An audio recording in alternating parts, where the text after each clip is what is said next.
আলাইকুম রহমাতুল্লাহি ওয়া বারাকাতুহু নাহমাদুহু ওয়া নুসাল্লি আলা রাসূলিল কারীম আউযু বিল্লাহি মিনাশ শাইতানির রাজিম বিসমিল্লাহির রহমানির রহিম লাইসা মিন্না মান লাম ইয়াজিল কাফিরানা ওই ব্যক্তি ইসলামের অন্তর্ভুক্ত নয় যে বড়দেরকে সম্মান করে না ওয়ারহামু সাগিরানা ছোটদেরকে স্নেহ করে না ওয়ারফিলি আলিমিনা হাক্কাহু এবং মুসলিমদেরকে যথাযথ সম্মান করে না। এক মুসলিমের উপর অপর মুসলিমের হক হচ্ছে ছয়টি।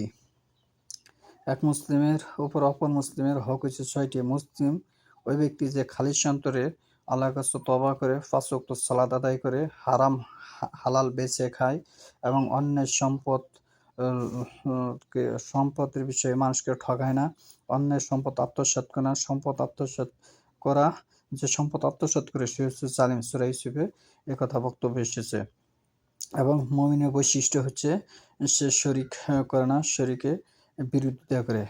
সূরা কাফে কথা বক্তব্য এসেছে। এবং মুমিনের বৈশিষ্ট্য হচ্ছে সে বেদাত করে না। কুল্লু বেদাতিন যালালাতুন ফিন্নার। যে বেদাত করে তার থাকার জায়গা হচ্ছে জাহান্নাম। জাবের রাদিয়াল্লাহু থেকে হাদিসটি বর্ণিত হয়েছে। এবং সে কোরআনের আদেশও নিষেধ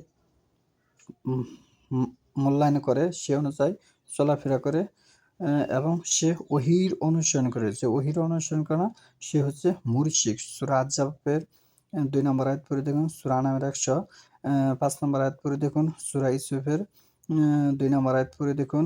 কোরআনে আরও বিভিন্ন জায়গায় ওহীর কথা বর্ণনা এসেছে। সূরা রুমের পড়ে দেখুন যে মুরশিকটা একমাত্র ওহীর অনুসরণ করে না। যারা মুরশিক তারা ওহীর অনুসরণ করে না।